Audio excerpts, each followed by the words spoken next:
My name is Sarah Wozniak, and this is the sheep heart dissection. So, the interventricular sulcus is this line here. This is how you tell your anterior from your posterior. So, the anterior interventricular sulcus goes sideways, down that way, and that would be the anterior. The posterior goes straight down to the apex. This whole part here is the left atria. If you're holding the heart in your right hand, that's the right side. Holding it in this side is your left side. So let's see, holding it this way is the right side, this is the left side. So this part right here is the right atria. This is the left atria. And the fringe around the top here, this is called the fringe. It's the auricle.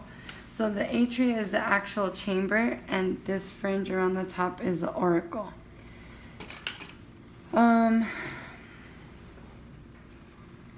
So at the top of the interventricular sulcus is the inferior vena cava. And the way we know this is we're able to enter this part through here. So at the bottom of the tool here we have the superior vena cava, and at the top is the inferior vena cava.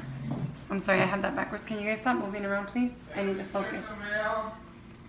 This is the superior vena cava at the top, and the bottom is the inferior vena cava. At that point, we're able to remove the tool, showing where the blood flows from the bottom of the heart through to the lungs. This would be oxygenated blood, not carbon dioxide. At the very top, we have a large blood vessel. You can see inside of it. This is the aorta. Inside of the aorta, you have multiple flaps. On my heart, this came folded inside, but this is actually the pulmonary trunk behind the aorta. And basically, this is where the blood comes from the lungs, or to the lungs. Will we see actually blood coming out? No, but I'm gonna name all the parts and then you can ask questions, okay? If you look inside of here, you can actually see the pulmonary veins. These are the veins that assist in moving everything over. They look like little flaps. It separates the pulmonary trunk into two parts. Okay, so we did perform a frontal cut. I did the cut before starting because I wanted to take the photos for my lab report assistant. So we're gonna go ahead and open up the heart with our frontal incision that we had. It actually goes like this. So on this side, you see the thin wall is the right ventricle, and on this side, it's a much thicker wall. See, this goes way deeper. It's about maybe an inch thickness, and that is the left ventricle. Inside of here, there are some flaps.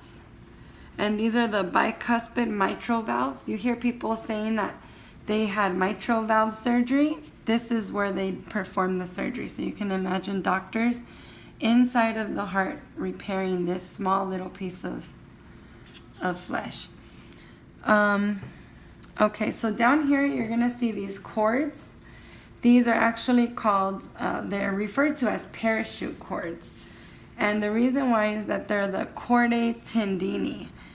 The humps that are here underneath them are called papillary muscles. If you stretch the wall of the heart out, you can see down here, there's some stuff kind of looks like, it kind of looks like tree trunks or branches.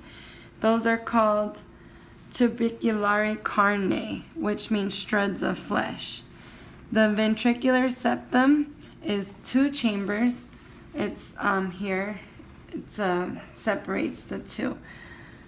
So this is the ventricular septum. Separates the two chambers, the left and the right.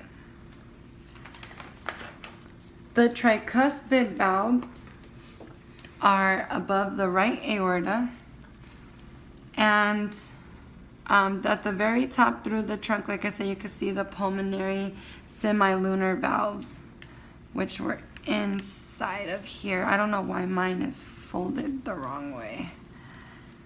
But inside of here, these are the pulmonary semilunar valves. And I figured out that if you stick your finger through the aorta, it comes out. Oh wait, let's see. Yeah, if you stick your finger through the aorta, it comes out right in the middle of the heart here. Oh.